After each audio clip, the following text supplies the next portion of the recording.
What's up, everybody, and welcome back to another episode of Bourbon and Bets. I'm your host, Zach Stonerock. Joining me again today is my established co-host, the always knowledgeable, super resourceful,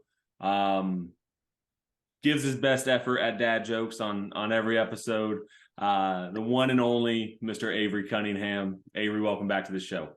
Zach, thank you for having me again. Speaking of dad jokes, I don't know if you've seen the videos that was flown around on the internet last week with Kirk Cousins with the chains on. He's getting loose with it. So my question is, speaking of Cicero and dad jokes, is where does Kirk Cousins rank among the coolest quarterbacks in the NFL? Among the coolest quarterbacks in the NFL. Yeah.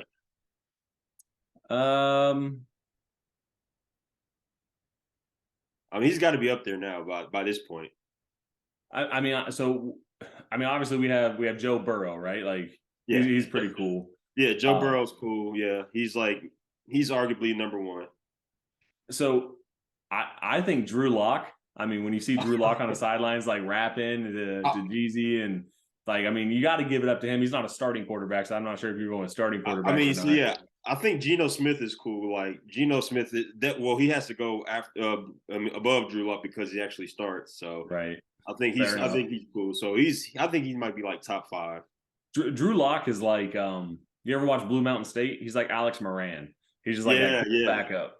Yeah, exactly. Yeah, for sure. I could definitely see that.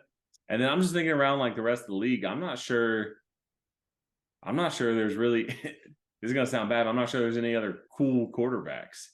Well, yeah, no, that makes sense. Lamar Jackson, is pretty cool, but most of the quarterbacks, are seen as the head of a franchise, maybe one of the top executives at, they're the forefront, the starting quarterback is the forefront of your franchise. So they can't really be, like a Dez Bryant or something like that, or somebody, kind of just, outlandish or somebody like that. They have to be, pretty chill, pretty mellow. I hate when, what's his name?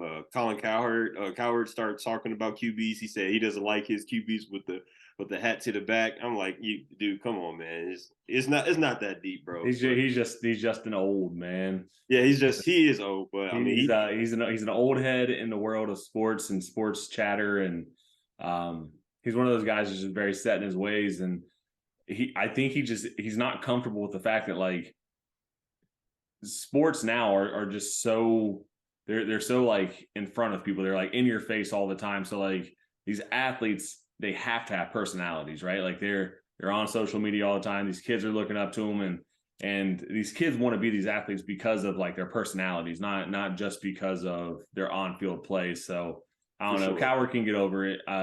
Colin's obviously one of the greatest of all time when it comes to sports talk and talk shows, and a lot of respect for him. But he is pretty entertaining. I'm not gonna lie to you. Yeah, for sure. Well, I just disagree with that part. Just like he wants the presidential type, brim down, hat forward. So, I don't want my quarterback to be like a president. I don't think there's ever been a president I've liked. So, ever. At least since I've been alive. Back to Kirk Cousins. So, would you put him over? He's got to go over. He's over Russell Wilson right now, right? Oh yeah, for sure. I mean, Russell Wilson at this point in his career, and at this point in how we know Russell Wilson and how we view Russell Wilson. I mean, you got to start asking yourself if Russell Wilson is even genuine. I don't know. It's tough, right? It is tough, but I mean, I can't. He does have a beautiful wife in Sierra, so I can't from him that's cool. But yeah, I think he is like somewhat kind of been robotic in his ways that recently. But so yeah, hopefully he starts turning around this season. Question for you: between Russell Wilson and Kirk Cousins, would you rather have a quarterback that is going to dance with you on the plane ride home, or do you want a quarterback that's doing high knees up and down the aisle on a flight to London? You know That's what? really what this comes down to. Yeah, I'd rather have the quarterback that's a part of the group, man. That's dancing with the team, man. That's having fun with the guys. That means the guys are starting to embrace you. So That was a test, Avery. You want the guy that's going to make you better at all times, and that's Russell Wilson. So, all well, right, hey man, we see that part differently, but just kidding. I'll take Kirk Cousins all day, all day. Yeah. Josh Allen too. I want to throw Josh Allen in there. He's pretty cool. He's I don't know. He's pretty good when he gets interviewed in the media and whatnot.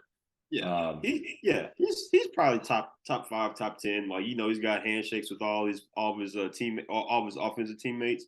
I don't know if you've seen that video, but the guys love him around the locker room. So that's cool. That's really cool for sure. Yeah. I can't think of anyone else. And when I no one really stands out. I mean, Zach Wilson, some people might think he's cool. Because his shenanigans. Yeah, that's is that really cool? I mean, I guess it depends who you talk to. You talk to, a scumbag out there, they'll probably think it's cool. There's a lot of scumbags in the world these days. There is a fair share of scumbags in the world. So, that might be cool. If I wasn't the teammate, or if I wasn't the guy that allegedly happened to, I wouldn't think that's cool. But if I was, if I didn't like the guy, maybe I would have thought that's cool. But, yeah. I mean, there's a lot of variables that go into what. Yeah, it is. But I mean, it is a nice feat. Not a lot of people have that on their resume. So, or or doesn't have that have that loop in their belt. You know what I'm saying? I hear what you're saying, man. I hear what you're saying. Let's go ahead and move on, man. So we're recording this a little bit later. Typically we do these episodes on Saturday mornings, but we both had some things going on, so we're actually doing this Saturday night. Looking at some of the earlier games, obviously Ohio State had a big win. Not necessarily a big win, but they won big against Indiana, which they were supposed to do. Cover the spread. The spread was 40 points. They won 56-14. And I think Central won earlier this week, right? They played against Buffalo and ended up winning that game. Yeah, they did. Yep. Did you see not Richardson, the other quarterback that you guys have? Bourbon Manuel Jr. Yeah, that run he had where like the dude tackled him and he like rolled over top of him and took off for like a crazy touchdown run. Yeah, 87 yards. Dude had almost 300 yards rushing. Only had like maybe 30 yards passing, but hey, dude's ultra. Pretty athletic. So we'll see what happens. He may be looking like the QB of the future for the Chippewas. So I'm just curious because unless I overlook something, it looked like this was the first game he played in. Yeah, that I'm not sure of. He may have played a little bit last week. I know the prior week they had like a 3 QB rotation going, so he may have touched the field a little bit last week, but I'm not sure what's going on. Like I'm not sure who's going to be the starter or whatnot. We got a big week. It's Western Week coming up, so it's one of the top rivalries in college football. I'll probably put it over Ohio State, Michigan.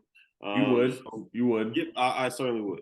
So it's big rivalry week. We need a big win, another big win. I mean, we're 2 games away from. We got to win our last 2 games to get to a bowl game. So okay, need them. Maybe we'll host a Bourbon and Bets Bowl someday.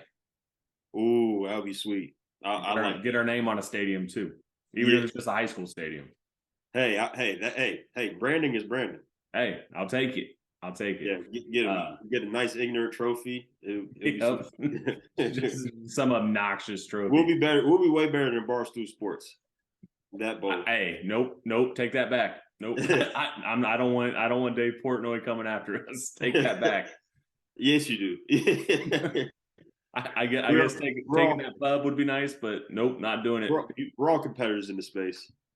I am competitive, but we'll collaborate when we need to. But it is still competition. So I mean, I'm willing to put like Barstool and Pat McAfee show up there as like 1A, 1B, and then Bourbon and Bets is locked in at number 2 for sure. Let's go. That's fair. That's fair. There we go. I'll take it. Let's go. Yeah. Cool, man. Well, let's do a quick recap of last week.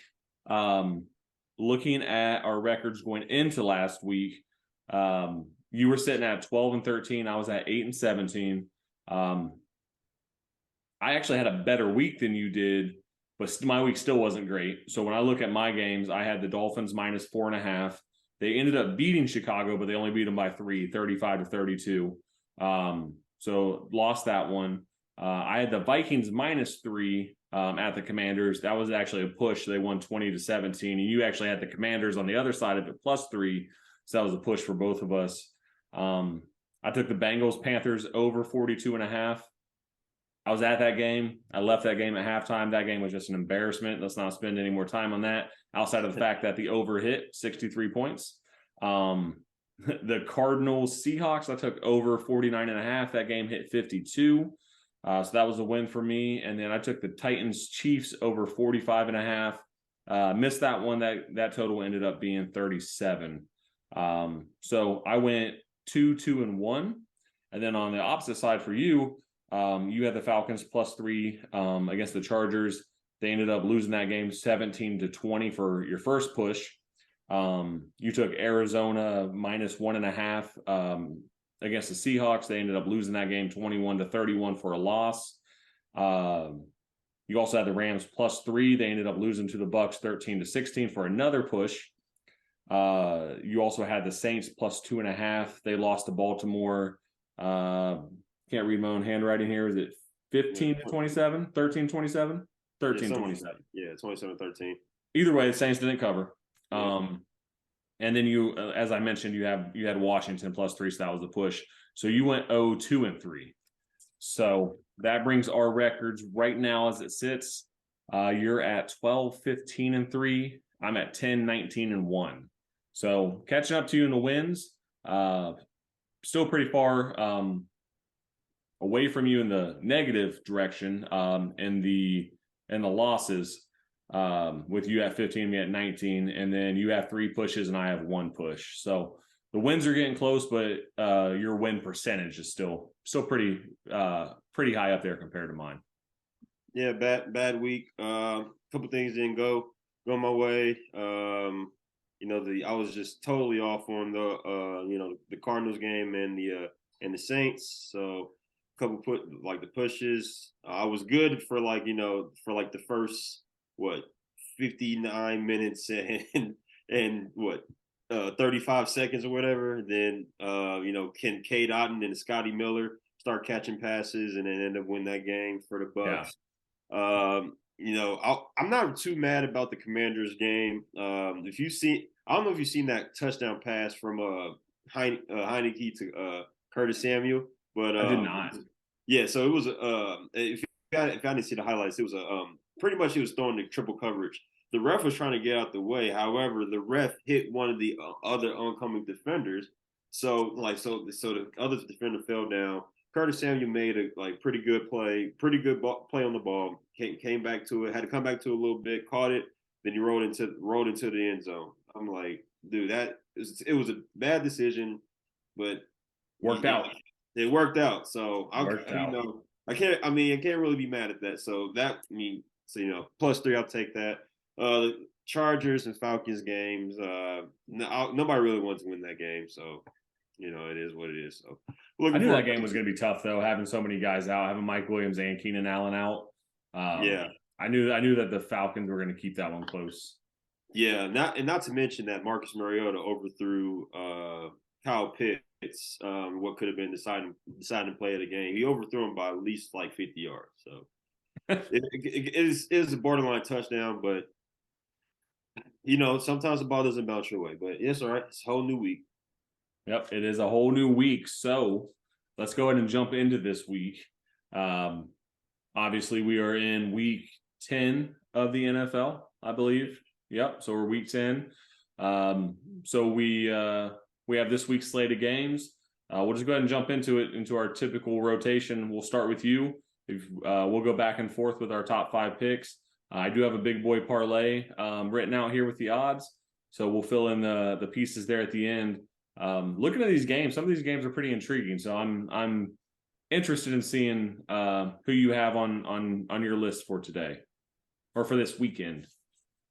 All right. Well, I'll start with now. This is going. I don't think a lot of people are going to be with me on this one, but just hear me out. I got the Houston Texans plus 5.5 over the New York Giants. New York Giants, not going to blow. They're not blowing teams out. I don't think they have the offensive arsenal.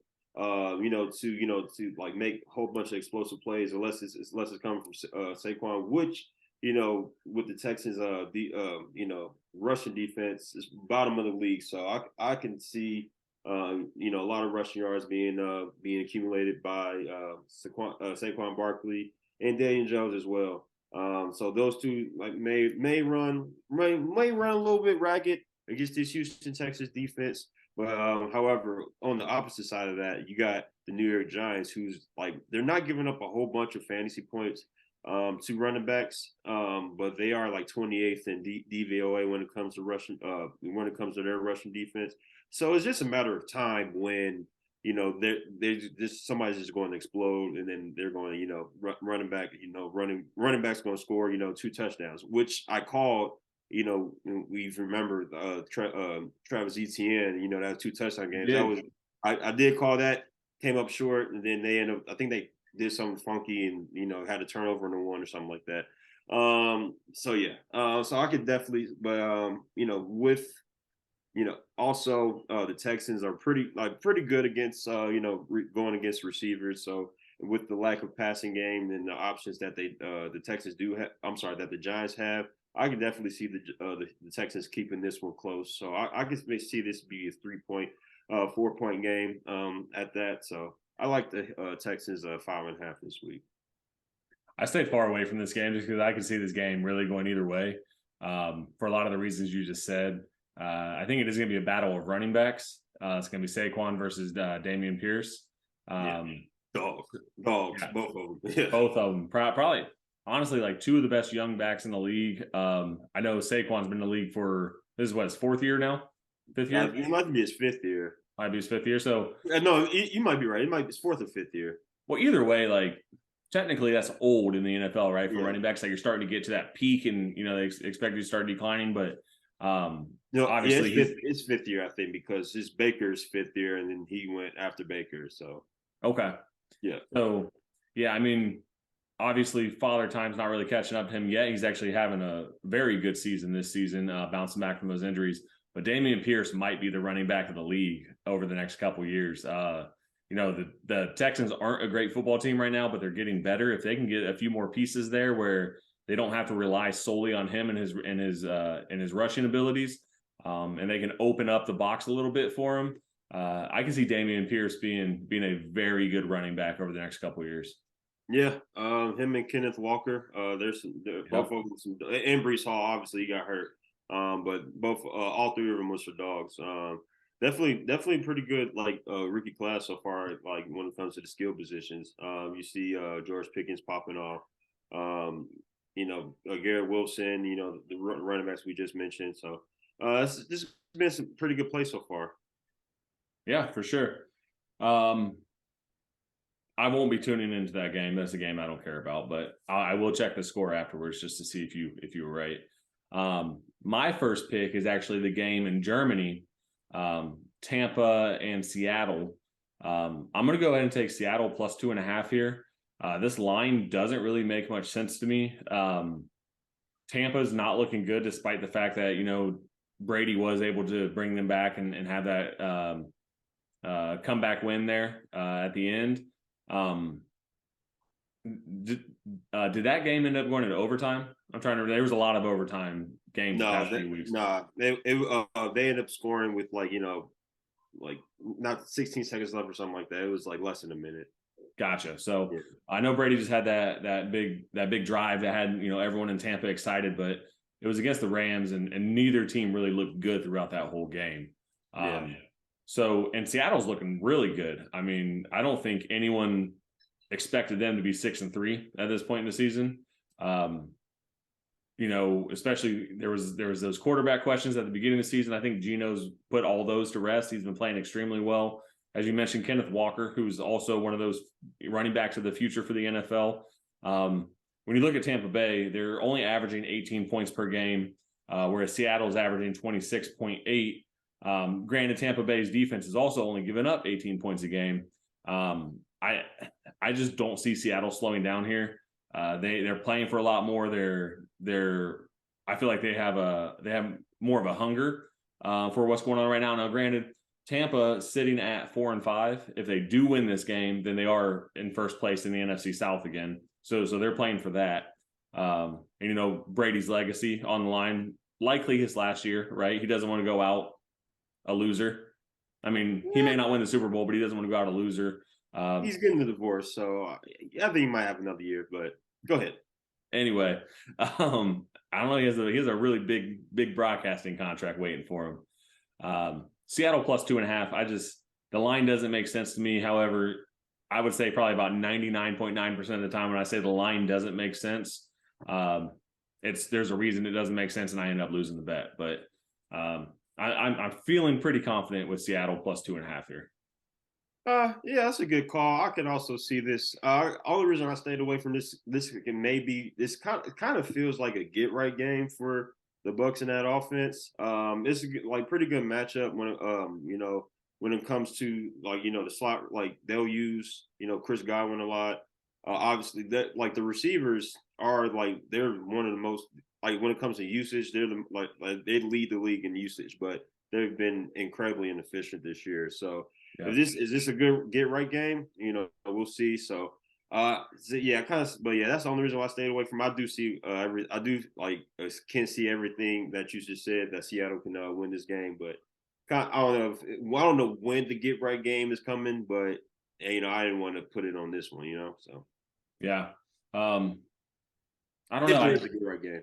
I feel like this is also a letdown game though. Like your emotions are high after that comeback victory over the Rams. Just an opportunity for them to have a letdown. I don't know. First game in Germany. It'll be interesting to see how it all plays out. Sure. Who you got for your next pick?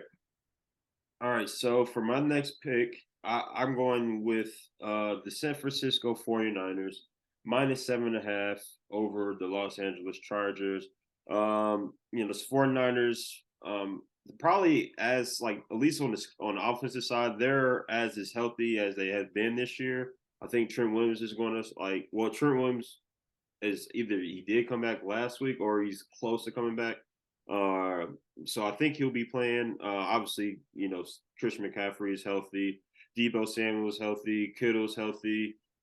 Defense is starting to get back to where it's been. They starting to get healthy. I think they're still missing a couple guys like Javon Kinlaw still down.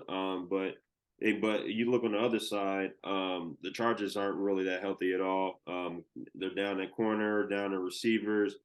This is one of the top scoring the 49ers are one of the top scoring defenses in the league. So I'm not sure where they're at now. They did give up a lot of points to the Chiefs and whatnot. So yeah, I mean this kind of just feels like coming off the bye, this kind of feels like a blowout. I'm getting blowout vibrations here, so I do like the 49ers this week, minus 7.5. Yeah, I stayed away from this game again just because everything you said makes sense. The Chargers are still banged up a little bit. Keenan Allen's out again. And the Niners are getting a lot of guys back. 7.5 points just scares me here. I do think the Niners win this game. I just don't know how big they win it. I could see a blowout happening just because, the Chargers haven't been playing that great. But I don't know. I like Justin Herbert. I think he's able to keep that team in the game. So yeah, I can see that. I also mentioned that the Chargers do have one of the worst rushing defenses in the league, and 49ers are one of the better rushing offenses in the league. So I do like that matchup as well.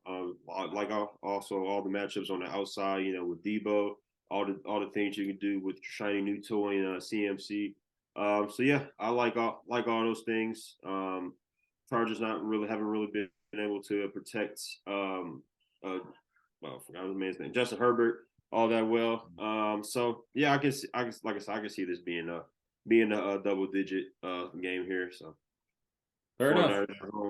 Off the bye. Yeah, I don't disagree. I'm just not as confident as you are, but yeah, for sure. Okay. My next pick, and this one kind of scares me a little bit. I'm gonna give you my I'm gonna talk a little bit about these teams, and then I'm gonna give you my pick. Okay. So we're looking at Kansas City and Jacksonville. The game's in Kansas City. So you got the Chiefs sitting at 6-2, Jacksonville sitting at 3-6. But all of Jacksonville's losses, they've kept within one score. So they've been playing it close. Over the last 3 games, Travis Etienne has over 100 yards rushing in all of those games. And then you look over at the Chiefs, sitting at 6-2, they're obviously meeting expectations. I don't think that they've been winning games, by very large margins. I had it written down. I don't know where I wrote it down at on my paper though. Looking at it, can't find it. But all that being said, I'm still taking the Chiefs. I'm taking the Chiefs here -9.5. I know I just said the Jags haven't lost a game by more than one score margin. Playing in Arrowhead, the Chiefs are starting to come together. They got Kadarius Toney there now, who was pretty non-existent in his first game there, but I think he's still getting acclimated to the offense. I'm gonna ride with the Chiefs here. They're just rolling. Chiefs -9.5. Yeah, this is a good matchup for the Chiefs. The way to beat Jacksonville is through the air. They're a decent run stopping defense, but I mean they can get got through the air. So which is the Chiefs' specialty. I can see what's his name, Juju Smith Schuster, having a big game. Travis Kelsey. With Miko Harmon, it could get interesting. See how they replace him, whether with Sky Moore or we see Sky Moore with the post rookie buy bump. Maybe he gets some more touches this week, or maybe Kadarius Toney. So I could definitely see that. I also do like the over. It wasn't one of my choices, but it's definitely one of my considerations. I do like the over for this game. Where's the over at for this game? I think it's 50.5. Let's take a look. Definitely see, Yep. like you said, Travis Etienne, going off. Even on the passing game side, Christian Kirk. I can see because the Chiefs give up a lot to the slots. I think they are they lead the league in two deep. So I mean that's a lot. So hey, that's good for Travis Etienne. Also with one thing you don't want to look at is L'Jarius Sneed. He may be out this game, so that he covers the slot. So Christian Kirk may have a mismatch on him, so I can see him having a good game. I with this being with the Chiefs, I can see the Jaguars trying to keep up, trying to score some points. So I definitely do like the over. Yeah. When looking at my picks, this kind of gives me vibes of that big boy parlay we had where the Chiefs blew it for us. They were the only team. Yeah. So this game, while I'm confident in the pick, if somebody's going to let me down, it's going to be the Chiefs, just because historically that's who lets me down. Yep, history for sure. No, I can. I mean, hopefully that doesn't happen, but hopefully it's just a lot of scoring, and then the Chiefs win by 10+ points. Yeah. Who's your third pick here? All right, so my third pick here, I'm going to the Dallas and Green Bay game, and I'm going to go with the under 44.5 points here. I know the Green Bay's going to be missing a lot of guys on defense, but this game's at Lambeau Field. They're going to play some inspired football. But I don't think they're going to score a lot on the offensive side of the ball, just because they've just been on the struggle bus. They got some injuries. It just hasn't been all that smooth sailing for Aaron Rodgers in that Green Bay offense. So I can see, but I think defense will play inspired football. The Cowboys are also coming off a bye. However, I do think they'll slow them down a little bit. I'm not sure if Zeke's playing or not. I know he's been questionable, but I can see this game being a 23-17, 23-20 game, something like that. So I can see it's be close, but I do still like the under. Yeah. Again, this is a game I stayed far away from just because I couldn't make a pick either way. I would lean under with you, except for the fact that, if Zeke's out, Tony Pollard's going to be in there, and Tony Pollard just had a monster game last week. But then on the opposite side of the ball, like Green Bay has to do something soon if they want to keep, their playoff chances alive. I think Aaron Rodgers is going to have to be slinging the ball around, and they're going to have to get Aaron Jones and A.J. Dillon moving a little bit. I don't know. The running game's been really kind of disappointing this year. It's been super disappointing. I mean, the offense started total, strong. Yeah, they started strong, but I think it comes down to the offense as a whole because Aaron Rodgers hasn't been playing fantastic. Their receivers have been hurt on and off. Allen Lazard, Dobbs. I mean, they're struggling all the way across the board. Aaron Jones was the biggest bright spot. He's even been slowed down. So I don't know if they're gonna get it going, but if they are gonna get it going, they're gonna have to do it sooner rather than later. Yeah. Over under of starts for Jordan Love this year. It depends. It depends. Let's ask me that question in 3 weeks. I'm going 1.5. You think he's gonna go? You think he's gonna have 2 starts? Yep. I don't see that, man. So do you think this Packers team is going to be competing for a playoff spot? Because that's the only reason that Jordan Love's not going to play. Because you got to see if this kid can play. Yeah, give me a second. I mean, obviously the Vikings pretty much have that division wrapped up, right? Yeah, I mean they're 7-1. It's what, a 3-4 game lead right now. Let me take a look. And then the Bears haven't had a bye, so they're 3-5. No, 3-6. Yeah, so Vikings are sitting at 7-1. Yeah. Packers are 3-6. Bears are 3-6. Lions are 2-6. Yeah, that's a 4-game lead, 3-4 game lead right there. Let me look at the rest of the league here. So the Jets and Dolphins. Oh, I'm sorry, that's the other side. That's AFC. It's crazy because when you look at the NFC East, they could very well have 2 wild card teams come out of there. They have 3 wild card teams once Carson comes back. Anyway, I thought we were having a serious conversation here, right? I don't know. I mean, when you look at it, they could, if they can start winning games, they could be playing for a playoff spot. I think if they don't win their next 2, then I would rule them out of the playoffs, and we might see Jordan Love. But I don't know who they got next week, but this is a tough game they got this week. I mean, this would be the big. They have the Lions or something, so they can have a get right game, as you mentioned earlier. Right. Take a look at this. That's not guaranteed. Yeah, I mean, you're right. Oh, I mean, they got. You got to click 8 million things here. So they have the Titans next week, followed by the Eagles. So they're probably going to go 0-2. So I'm going to go at least 2 starts with you. There you go. There you go. That's tough.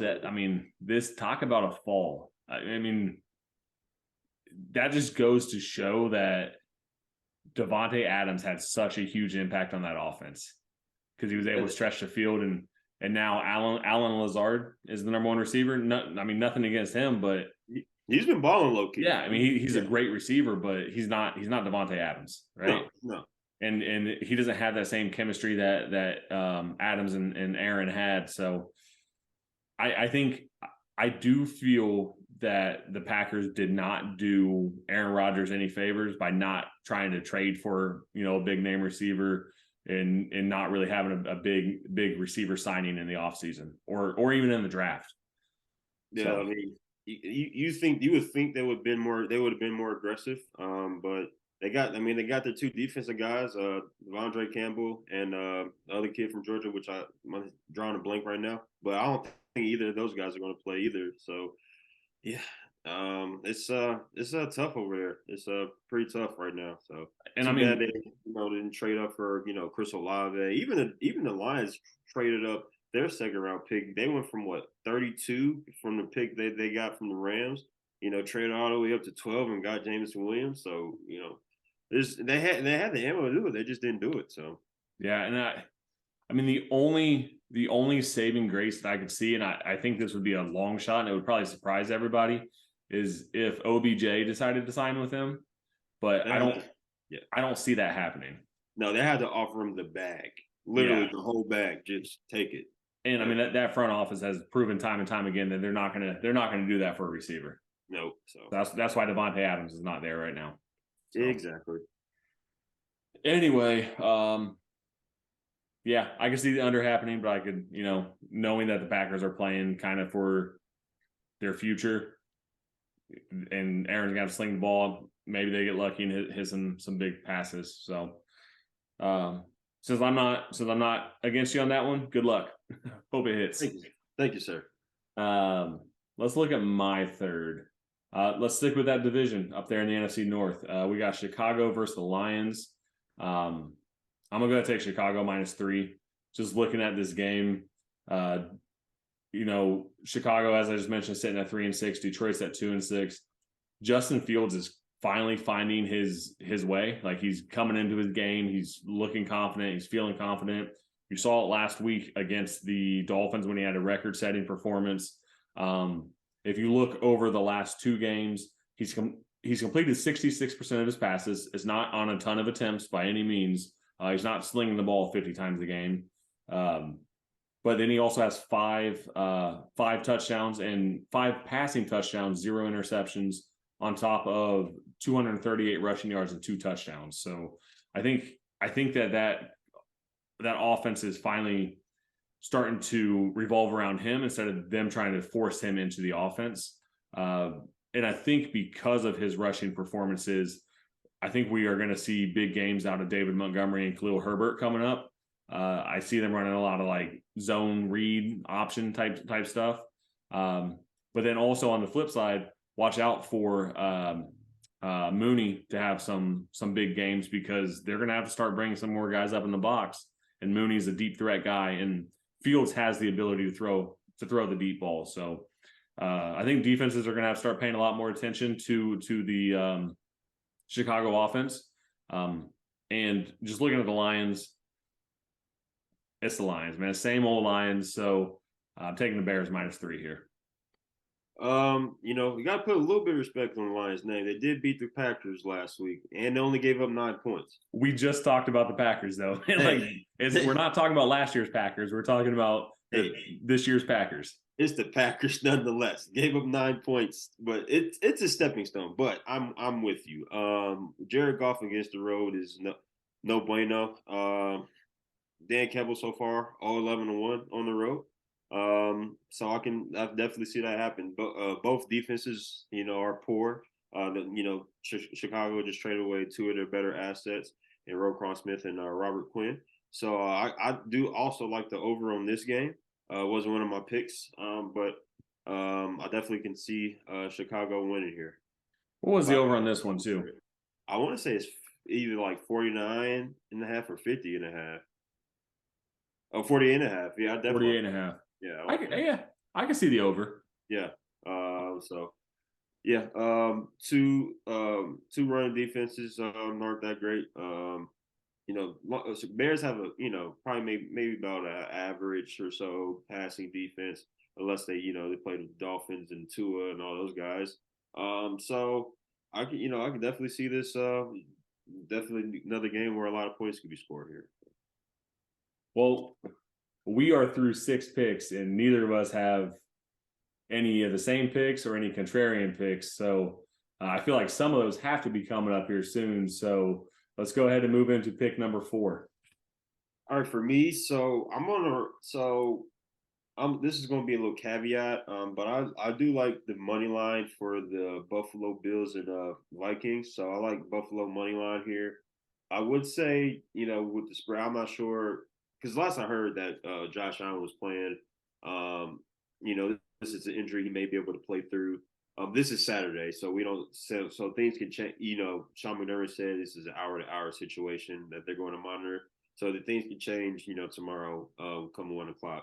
But So either quarterback, I do like the Bills winning, even though Kirk Cousins, kinfolk Kirk, um, you know First Cousins, one of the coolest quarterbacks in the league, as we discussed earlier.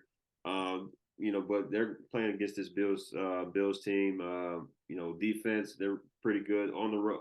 I'm sorry, at home they are 14-7-2 against the spread. At home, so I do like that aspect. So I definitely can see them hitting the money line, whether that's Case Keenum or Josh Allen being the starting quarterback.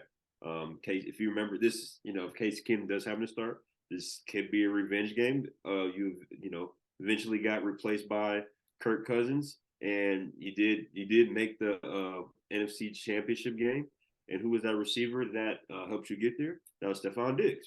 So it's definitely a capable guy that can get the job done. So I do like the Bills winning this game either way. I'm going to disagree with you. Okay. So from what I'm hearing, I know that they're saying it's an hour-to-hour situation with Josh Allen. If Josh Allen plays, which it's looking like he probably is, they didn't elevate Matt Barkley off the practice squad. So because they're not bringing that third quarterback onto the roster, I have a feeling he's going to play unless something changes last minute. But I don't think they're going to elevate Matt Barkley last minute. So it's looking like Josh Allen's going to play. If Josh Allen plays, I do agree with you, money line. However, if Case Keenum plays, I see the Vikings winning this game. I think it's close, but if Case Keenum plays, I do see the Vikings winning this game. Probably by 4 points.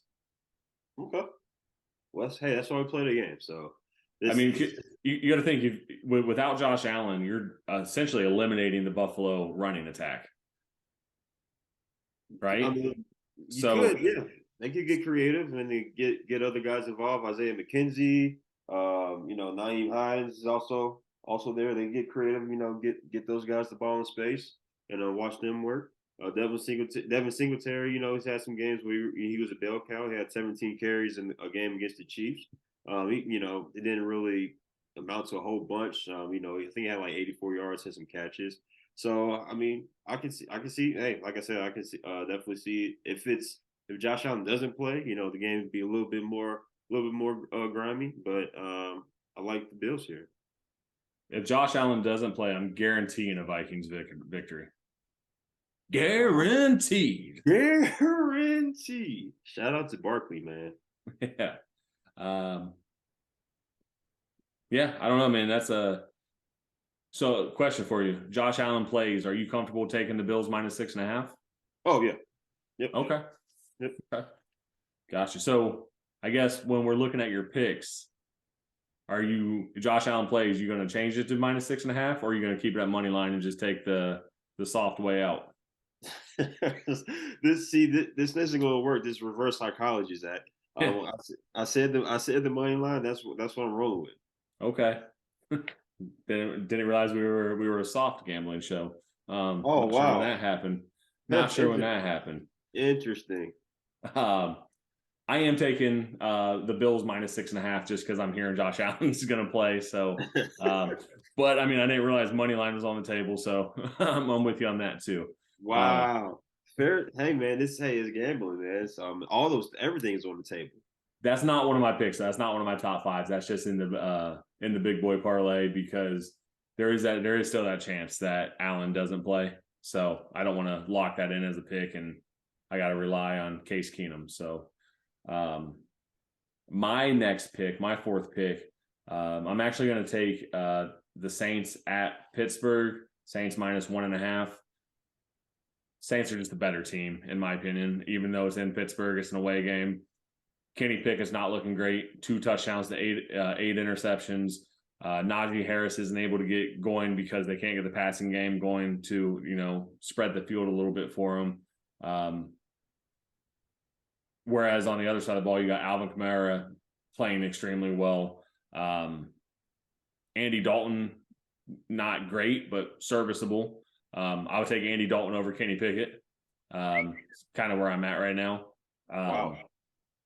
I don't really have much outside of that reasoning. Outside of I don't trust Kenny Pickett. I don't trust the Steelers. Go ahead, give me the Saints minus 1.5. Would I change your mind if I told you that TJ Watt was coming back? No, Would I change your mind if I told you that Mike Tomlin is 11-4 coming off the bye? no. Would I change your mind if they just traded Chase Claypool, now got a bye week and post-rookie bye bumps from Kenny Pickett and George Pickens? It's just not like I hear you. I want to listen to what you're saying. Mike Tomlin's record after a bye was when he had Ben Roethlisberger. It's not with Kenny Pickett. I don't know. We have to check and see when Ben Roethlisberger was hurt that year. 2-3 years ago. We had Mason Rudolph and Doug Hodgins or whatever his name was. Oh yeah, what was his name? Dalvin Hodges. Yeah, something like that. Something like that. I'm sure. I'm pretty sure where Bush. He's out of the league now, but I did see something. I saw his like Instagram profile recently. He's doing a lot of like hunting and like I think he has his own branded like duck calls and stuff. So shout out to him. He's a businessman. He's doing his thing post football. Not hating on him. I thought he was a better quarterback than Mason Rudolph was. Kind of wish he would have got re-signed and Mason would have got cut.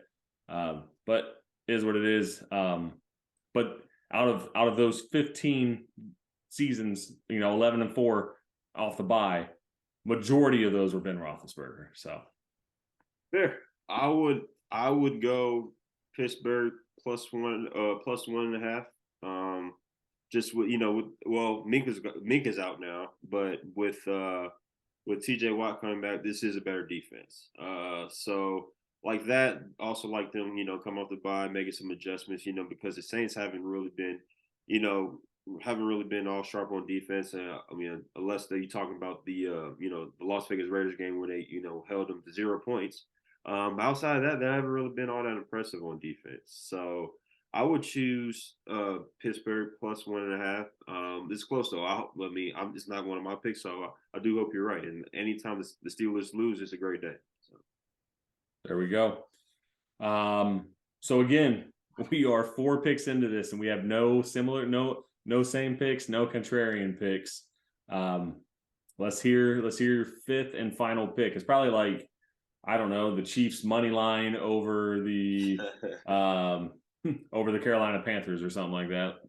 No, actually, I'm going with the Cleveland Browns and Miami Dolphins. I do like the under 49.5. I don't know. It just seems like a lot of points here, unless I don't see, Dolphins. I mean, I do see the Dolphins, scoring their fair share, hitting their over on the team total. I don't know about the Browns though, scoring a whole bunch. I do see them, scoring their fair share, but I don't know, 49.5 seems like a lot this game. So I do like the under here. I actually have the under also. It's not one of my 5 picks, but it's in the big boy parlay. Yeah. For what you just said, like, I don't know, the Browns are a running team. If Nick Chubb can break off some long runs, I can see them putting some points up. But if he's just picking up, 4 to 7 yards of carry and they have to run a lot of plays down the field, I see a lot of clock getting burnt. So I agree. I mean, 49.5. The biggest thing that hooks me into that is that half point. Outside of that, 7 scores. I don't know. I see this game being 27-20. Yeah, I like it. Yeah. Yeah. They made some improvements. They played really well against the Bengals before the bye, so maybe that will, they'll piggyback off of that. We'll see. I definitely also could see the other way where they just go bonkers, but on the Dolphin side, but on the Browns offensive side, that's where I'm struggling with. So we'll see what happens, but I do like the under here. Yeah, I'm with you. Again, it's crazy. We went 5 picks and didn't have any similar because my last pick, I'm actually going to be looking at the Titans-Broncos game. I'm taking the Titans -2.5, especially with Ryan Tannehill possibly coming back. We saw the Titans go into overtime with the Chiefs with Malik Willis at quarterback, and he didn't really put up much passing numbers at all. I think he was still under 100 yards. I want to say he was around like 80 or 90 yards, somewhere around there. Yeah, pretty much that. Most of that most of his passing yards came from that tight end screen, that first play on their possession. Yeah. So, So, I mean, the fact that they were able to hang tough there, their defense is playing, decent. Um, the Broncos, I know the Broncos just had a win, and everyone's all excited because Russ was, Broncos Nation, let's ride. Like it. No, I'm not sold on the Broncos yet. The Titans, Derrick Henry is going to be tough for the Broncos to stop. I know the Broncos have a solid defense. That's their that's the one thing that they can actually hang their hats on is their defense. But I think Derrick Henry is just going to have another big day. So go ahead and give me the Titans -2.5. I can see it happening. Traylon Burks is coming back too. So if you get Ryan Tannehill and Traylon Burks. Oh, is Traylon Burks coming back for this game? Yeah. Okay. Supposed to be. Yeah, I do like that. If he has to guard, if he has to go up against Patrick Surtain, I don't like that for Traylon Burks. It's going to be a tough sledding for both of these teams. If I had to choose, I'd probably choose Broncos 2.5 though. Just coming off the bye, Titans being one of the bottom teams when it comes to deep passing. So maybe this could be a Judy game. Cortland Sutton maybe could get going. I don't know. Not all that confident, but I kind of stayed away from this one. But if I had to choose, I probably would have went Denver +2.5. I think again the biggest thing that drew me in is I think that this is going to be probably a field goal game just based off of how the Broncos have been playing. So a lot of tight games. If this were 3, I'd probably stay away from it just because it probably end up as a push. But I see this being a 3-point game. Yeah. I can see your side of it too. So we'll see what happens. Broncos have been looking like complete crap on offense. So we'll see if they made any improvements. I did not write down your Dolphins Browns pick here. Yeah, if you can write that down, please. Thanks. I'm with you. I hope it hits. Yeah, I hope it hits. Yeah, me too. All right, man. That's your 5 picks. Go ahead and give us a quick recap.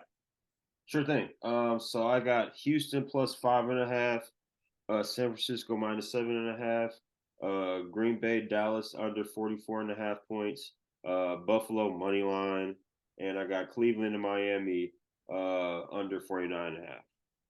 Okay. So I am sitting at Seattle +2.5 over Tampa, Kansas City -9.5 over the Jags, Chicago -3 over the Lions, Saints -1.5 over the Steelers, and Titans -2.5 over the Broncos. I don't know. Looking at that Kansas City game, though, I'm still just makes me a little nervous, but I'm going to ride with it.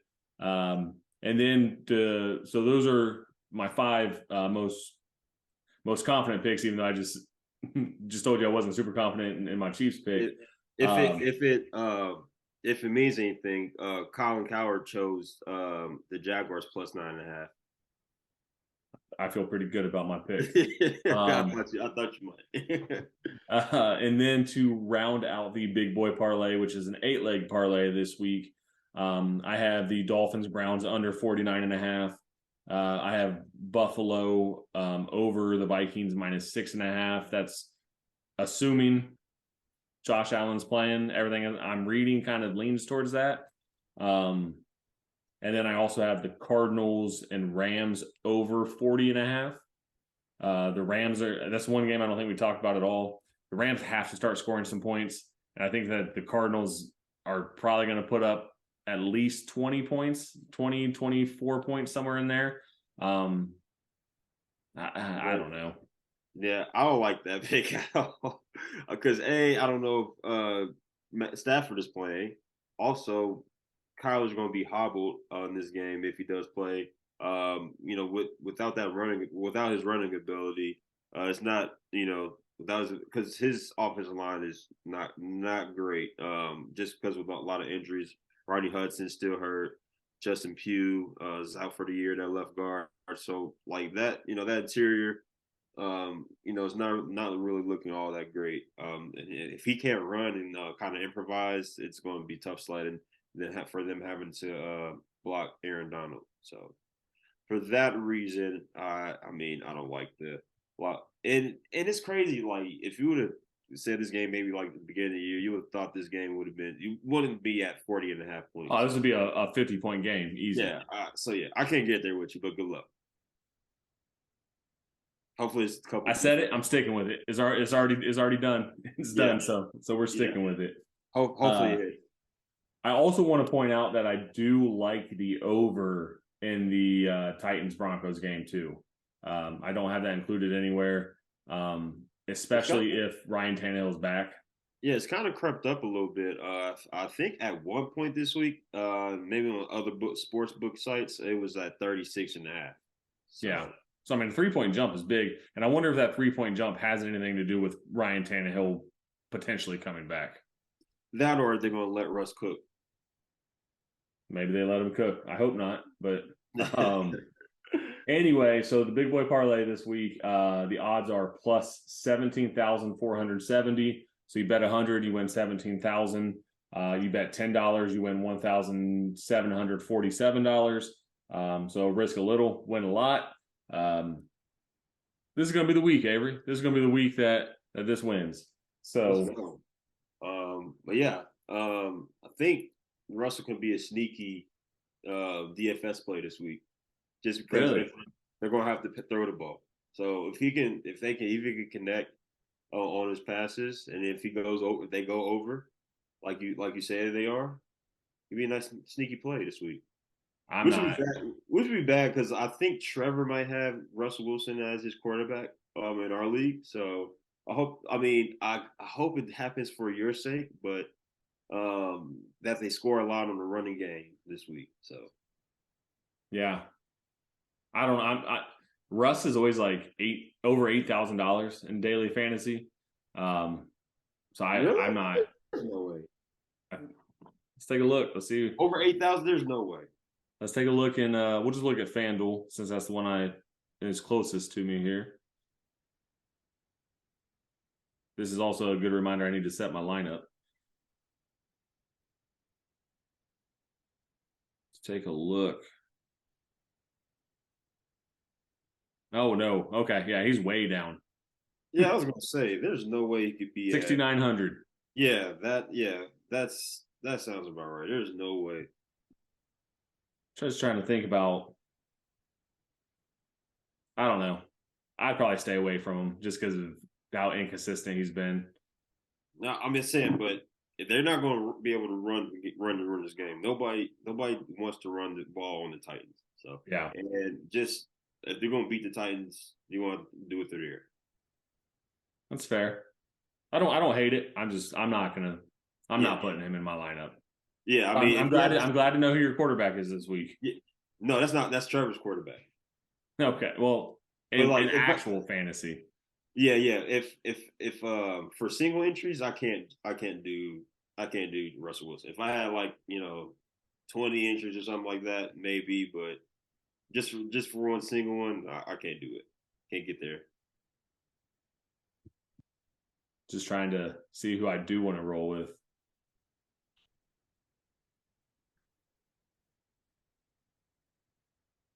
I'm not going to say it on the podcast, but you'll see when the games go live. Yeah, of course not.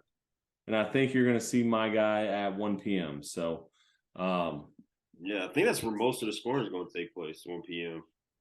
Because you got the Colts and the Jaguars, which we haven't hit on that, but I don't.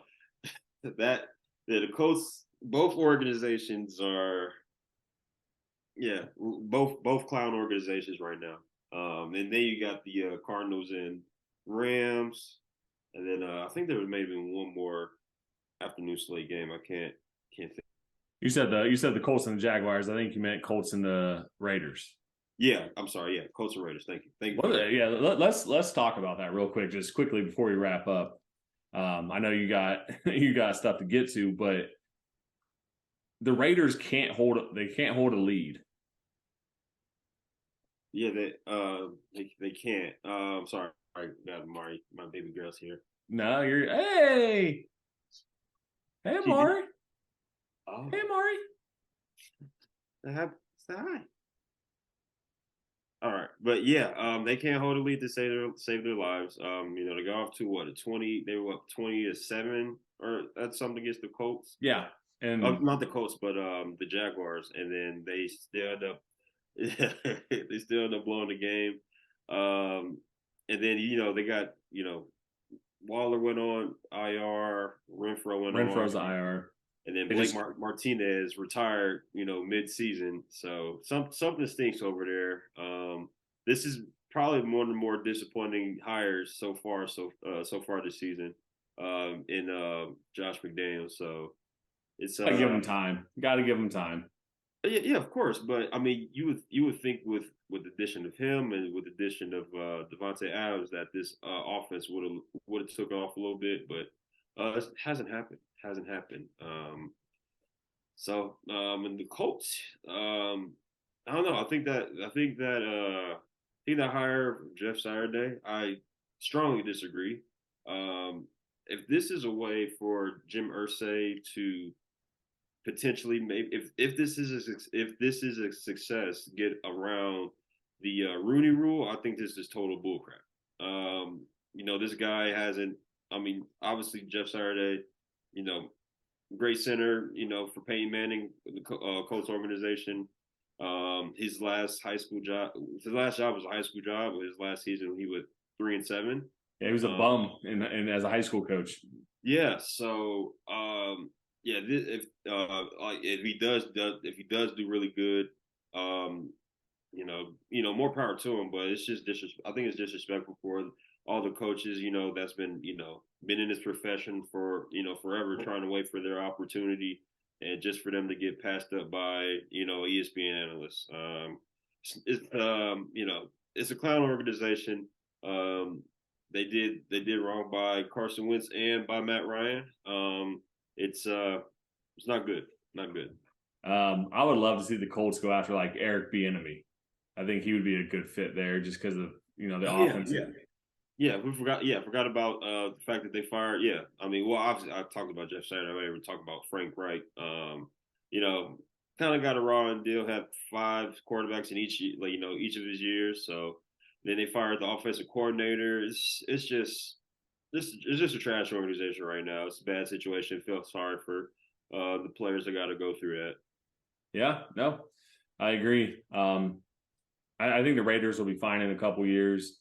I don't know if Derek Carr makes it that long in that organization if they don't start winning games. Might be a starting quarterback for your team next year. Maybe the Raiders bring back in Mariota. Oh my God, you would love for that to happen. Just to say that you were right, you would love for that to happen. I said that. Amari went. Yeah, good. Yeah, she's smart. She knows what's up. Yeah. Yeah, I don't know what's going on with the Colts, man, but I think Jeff Saturday was brought in because he played for the organization. He's going to sell some tickets, maybe just for people to come see him, but he won't be a long-term solution. He's not going to be successful. You heard it here first. He will not be successful this season. Which is kind of what the Colts are hoping for, so they can get a nice draft pick, so they can get a new quarterback. Yep. But they won't say that. Talking about Jim Irsay said that they don't take Indiana. No, buddy, you're taking, buddy. Yeah. Soft tank. All right, man. Well, that's gonna wrap it up. I know it's getting pretty late. It's after 9 p.m. here. It snowed today too, man. That was wild. It was just 70 degrees 2 days ago. 2 days ago, it was random. I didn't like it, so not cool. We talked about things that are cool and not cool. That wasn't cool. Not cool at all. All right. Well, for the listeners out there, and I'm sorry, the viewers, for those of you who are viewing, thank you so much for all the views on our last video. Let me check what the numbers were at. It was our top performing video, so we can't thank you all enough. No doubt. Thank you guys for tuning in to us. This is fun for us. Hope we, guys are getting some entertainment, and you didn't make money last week for me, so hopefully this week will be a whole lot different. Yeah, and if nothing else, hopefully we just provide you with some enjoyable banter back and forth. Video last week had 156 views, which may not seem like a lot in the grand scheme of the internet, but for us, I mean, that's our highest number of views since I think in second place is like 73 or something like that. So we more than doubled our viewership. So for those of you who ride with us, we appreciate you more than we can put into words. The ultimate goal is for us to grow this thing and, see where we can take it. Avery, I can't thank you enough for being along for the ride. Amari, you too. And I know Brandy in the background too. I appreciate all of you, the listeners. Thank you all so much. Looking forward to talking to everyone next week. Hopefully we can talk about a parlay that won. If you are watching us on YouTube, hit that subscribe button, share it with your friends, leave some comments. The more comments you leave, the better it works with the algorithm and we start showing up on some more people's feeds. So just thank you to the viewers. And again, Avery, thank you for jumping on, being flexible. We were supposed to record this morning, pushing it all the way back to 11 hours later from the original scheduled time. So appreciate the flexibility. And as always, I appreciate your insight. Oh man, appreciate you having me. It's been fun. Always fun. So it's good. It's fun talking football, and let's win some money tomorrow, man. Let's do it. All right, everyone, be safe this weekend, and we'll talk to you next week. Go LaMelo Ball. For the viewers, if you're still watching, do you see the stain on this man's hoodie?